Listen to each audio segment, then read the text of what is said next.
I'm going to ask you the question, and then we're going to take a look at some of this stuff, and we'll come back to the question. And the question is, can you make a case for the Democratic Party, especially with Joe Biden as president, that they are the lesser of two evils? Now, before we do so, let's get into what we see right over here. We do have the national convention coming up, I believe, in mid-August, right? It is looking like it might be a 2024, right? Might be a convention like 1968. That's when the cops, the Chicago cops, were beaten, knocking heads in the street, mostly white college students, right? And a lot of people will say that there was a possibility they can get drafted, so they had skin in the game, and that's why they showed up there. But regardless, they showed up in the streets. The whole world was watching as they're getting beat down.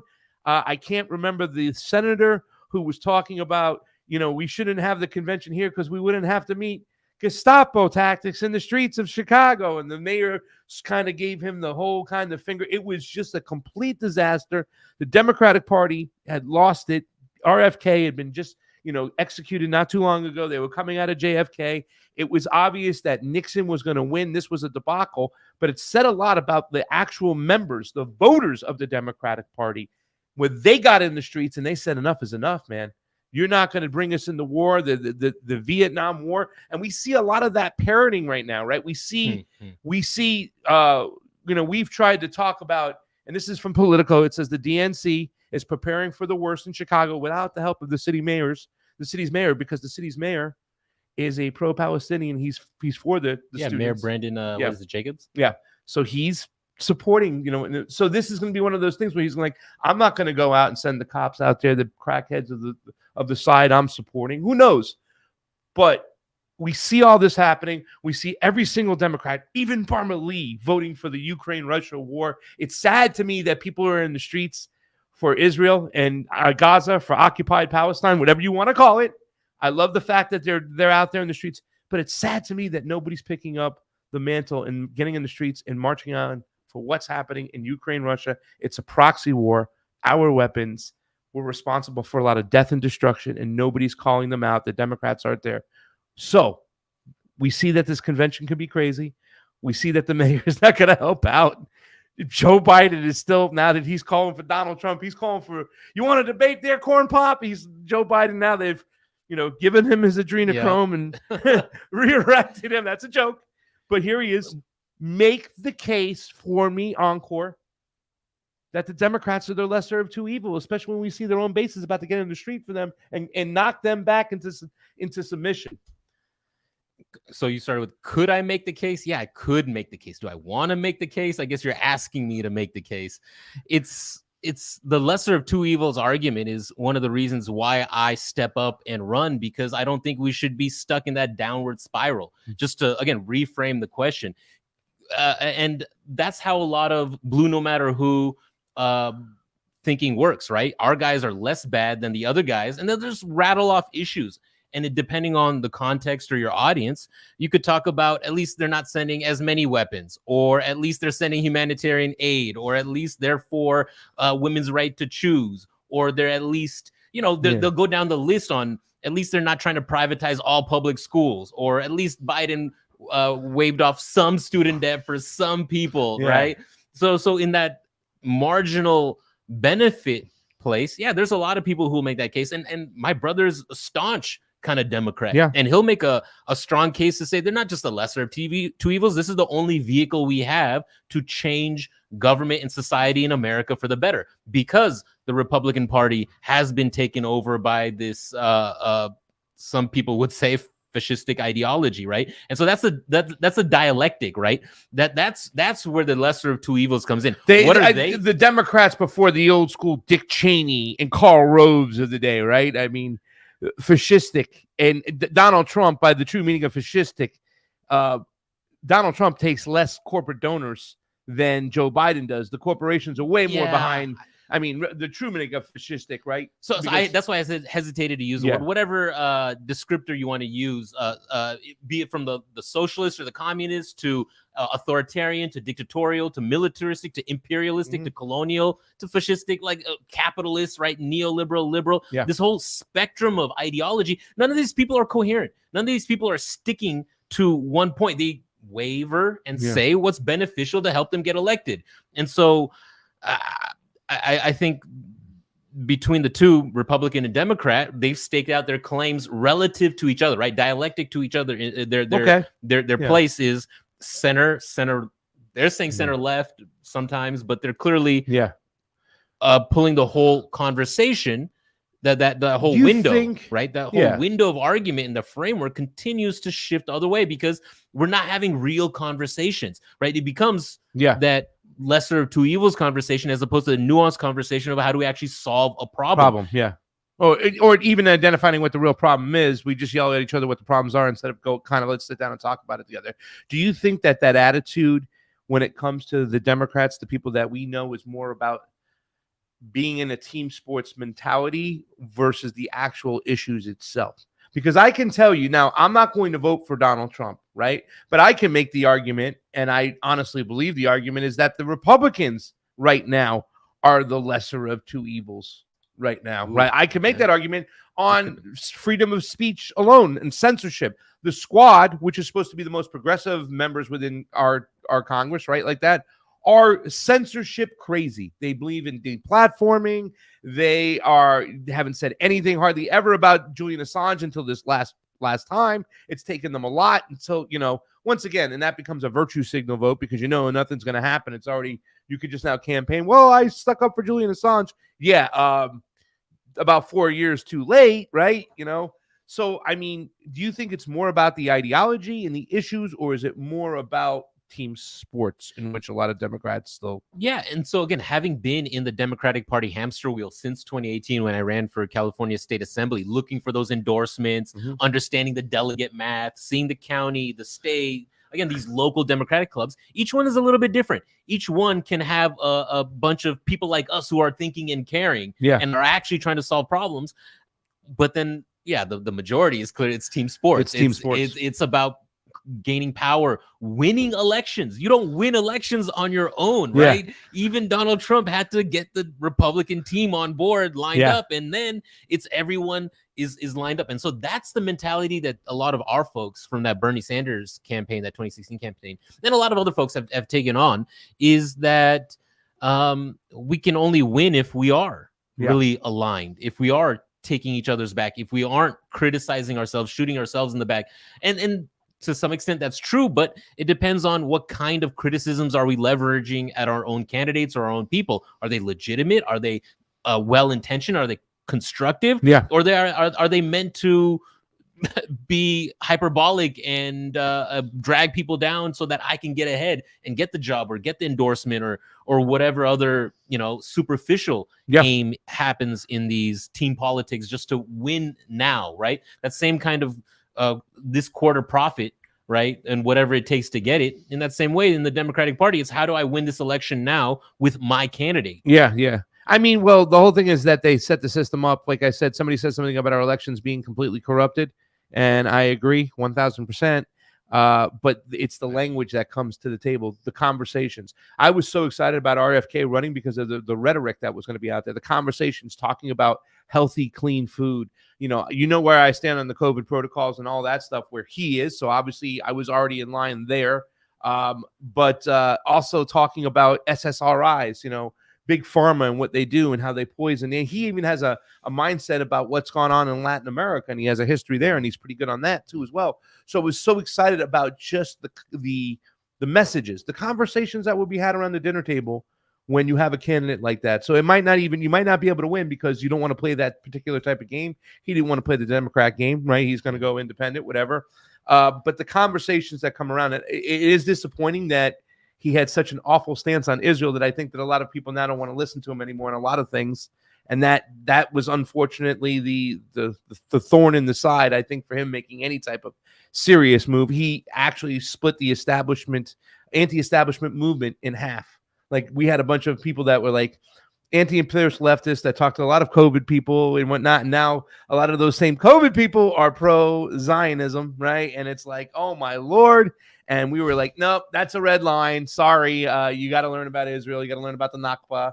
You got to learn about a lot of things. You also got to learn the next thing we have in the doc too as well, while we're on this subject, about Netanyahu on Hamas. And I would constantly put up this this one saying. Let me get it real quickly while we're doing it.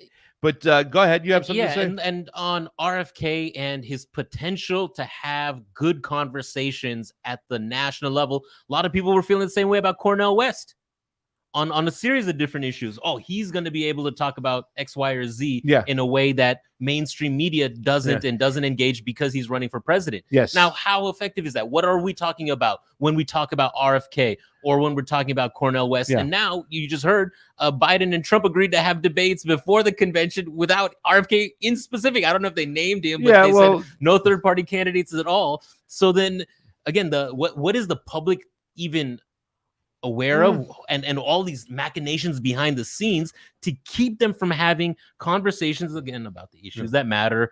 And again, you know what the biggest problem with Cornel West, and I interviewed him, and the biggest problem with Jill Stein, I didn't have to interview her.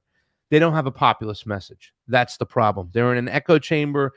RFK has a populist message. He gets a populist base. And when you have a populist message, when you're talking to both Republicans and Democrats, right? That's a big difference. You're talking to the populace, and RFK has that.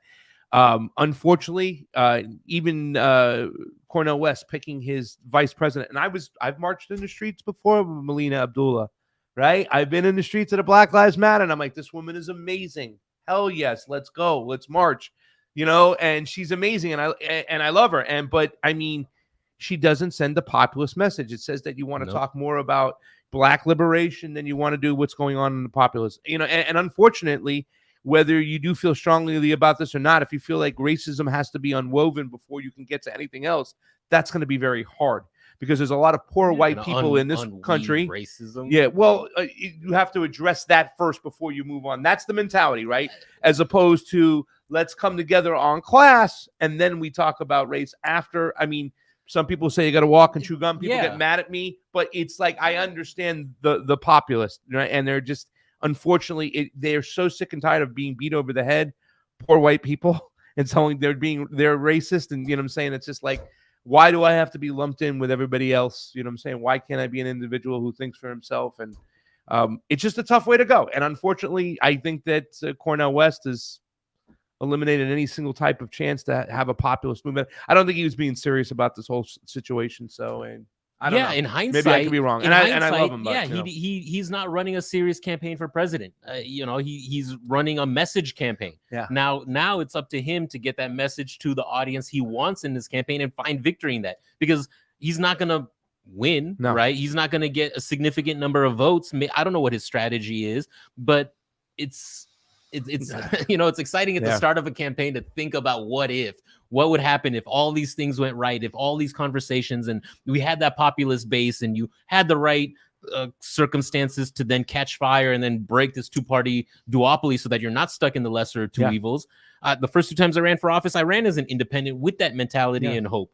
And then seeing the cycle repeat itself every single time in one of our phrases, samsara, right? The cycle of rebirth, the same things are happening again and again. It's all happened before, it's going to happen again. If you want to go to Battlestar, right? And think about it's Angelica Duenas' run as a Democrat the first time she came so close, but once again, I believe they have that system set up, and there is something too. A lot of people do buy into the two-party duopoly. When you talk to people on the street, normies, they don't know what's going on. They don't even think about voting third party. They think that they have to vote either A or B. So that, I mean, the propaganda and the mainstream media, they do their job. So people are already stuck in that quagmire of sorts anyways, is what I'm trying to say.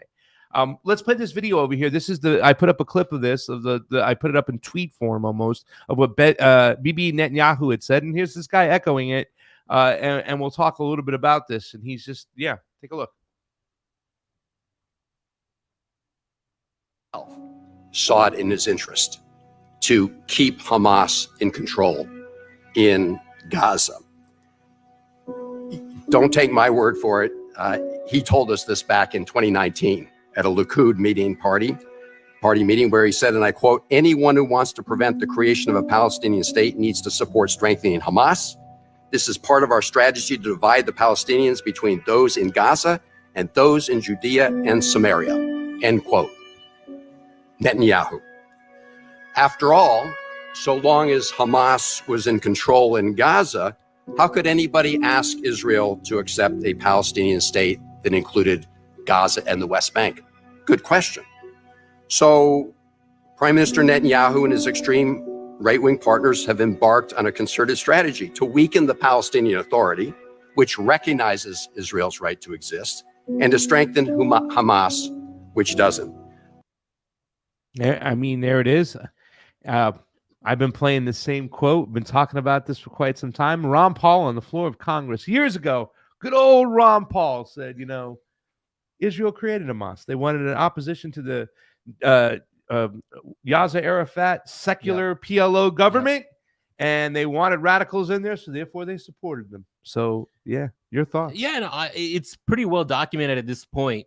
But the mentioning of the Palestinian Authority, at first it seems like, okay, that's a legitimate government that has a Palestinian interest at heart. But the more you look into it, and I've heard reports where they're basically police for the Israeli state. And they're, again, as any party, it's Orwellian, right? In terms of the political party that's in power, that has access to the resources, who's governing, lives a whole different lifestyle than the people that they're governing. And so the Palestinian Authority, I think, is pretty clearly guilty of that. So even then, trying to elevate the Palestinian Authority, no, I don't think Gazans in Gaza are going to say, yeah, the Palestinian Authority represents me any more than Hamas does. And so they're in such a dire strait and of having legitimate representation, because anytime that anybody legitimate that is bridge building, who can talk to Palestinians and bring reasonable Israelis to say, oh, here is somebody that I could negotiate with or talk to or agree with or work with on the Palestinian side, they get erased, marginalized. The IDF, the IOF, I've heard there's guys who've been whacked, killed, murdered. They want. Listen, one of the arguments has been, was this a false flag operation? Did they know it was going to happen? Meaning October 7th. I don't believe it was. I believe they but here's the thing, whether it was an inside job or not, it doesn't make a difference. We understood, Ankur, there would be a mechanism that would come in and take advantage of the whole situation. Disaster capitalism, disaster geopolitical empire, disaster empire, whatever you want to call it. We knew they would come in, and he had to, right? Because he was having an uprising in his own country. His own citizens wanted him gone, a decent amount of them. They were protesting in the streets. So what do they do every single time that the people get close to the government and wants to have them removed or changed? They bring you to war. They do it over there as they do it over here. Now, the Democratic Party, Ankur, got a little bit of a problem. It won't. Remember in the Bernie Sanders diner, I couldn't talk about Epstein. I wasn't allowed to. You want to know why? Because it hurt Hillary Clinton. Was it worth it? Was this all worth it? It's 2024.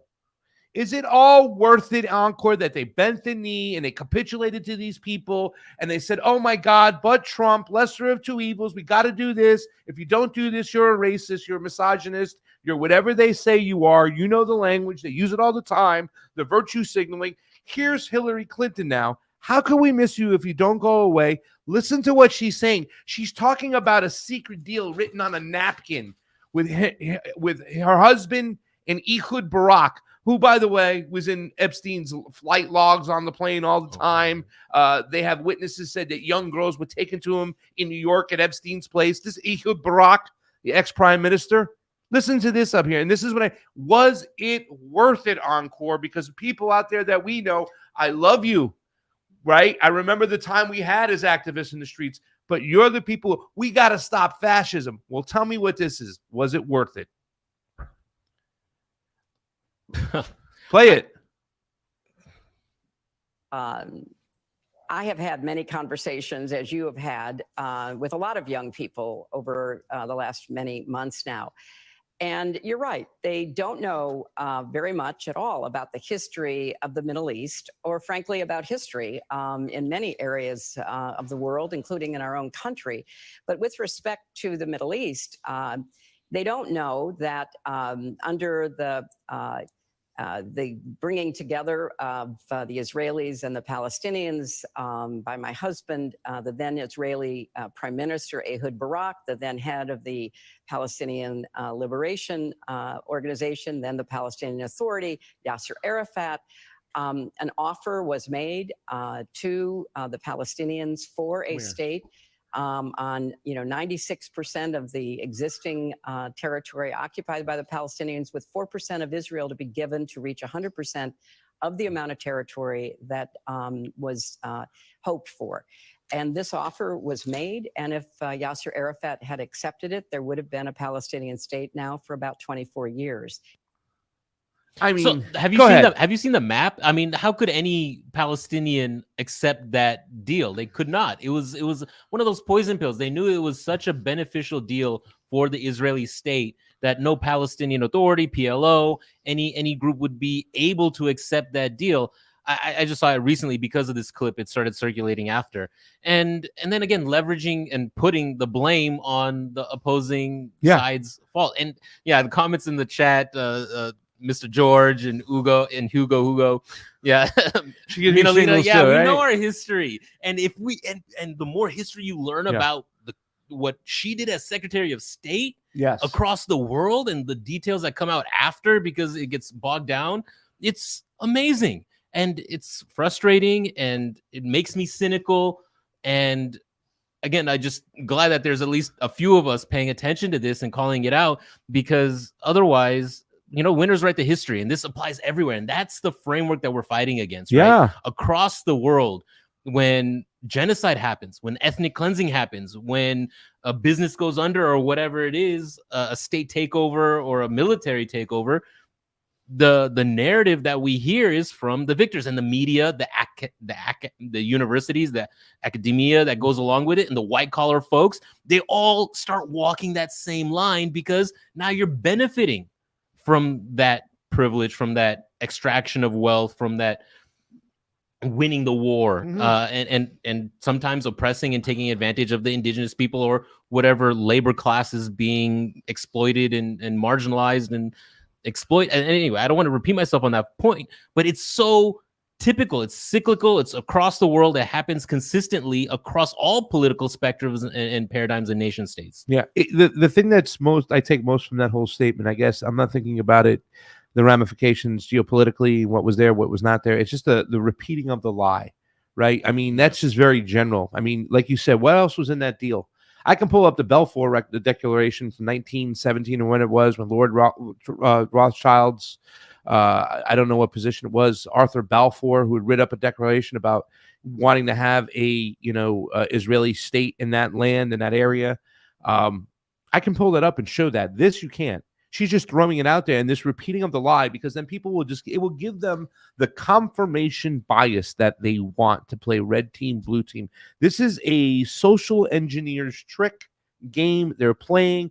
They know that they're not going to convince a lot of people, but they're going to find out who's on their side. It's like they're gonna grab their little sheeple, and they're going to agree, and they're going to give those sheeple.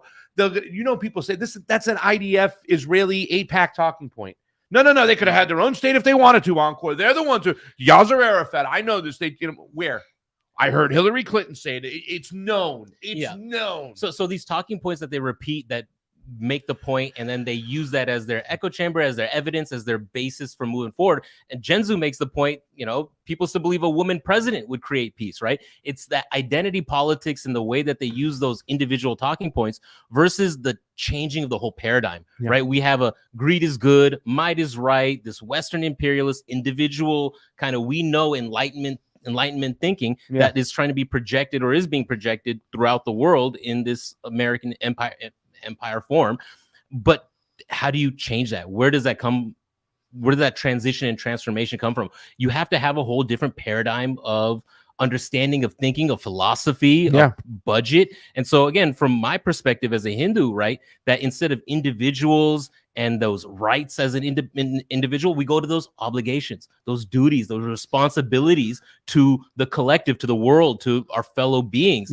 And that is a completely different mindset. Instead of greed is good, might is right, is what can I do for you, right? Not me, us even. So there's different whole mentalities of thinking, and the resources is where it comes down. And that's why I repeated myself, Wuxi. I know, don't repeat myself, but that's how we know that the cycle is repeating. The money is continuing to be allocated to the weapons manufacturers, another Yeah. $1 billion deal to Israel. Like, they made the whole big deal about Joe Biden stopping some shipment, like one small, I think it was 3,500 munitions.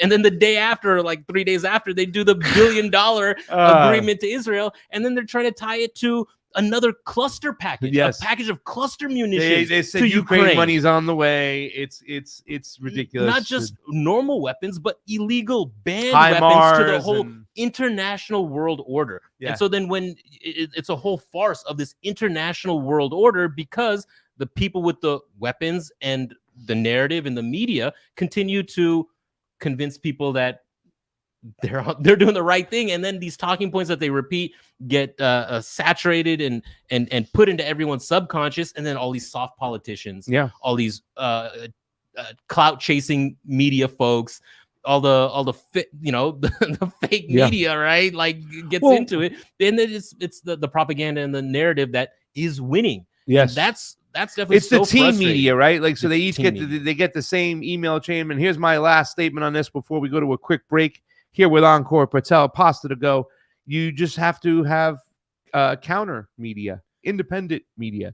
So that means all that you people there watching right now have to do us a favor: hit the like button, hit the share button. We give people courage to say, no, you can say Hillary Clinton's full of shit, that she doesn't know what she's talking about, that she's trying to talk about something that was written up on a napkin, that this is just a AIPAC talking point. No, we heard it from Ankur and Pasta, who know their history. Help us out. Hit the like button, hit the share button. Here with Ankur, you got any final statement? Last word on these Democrats. Can they be saved?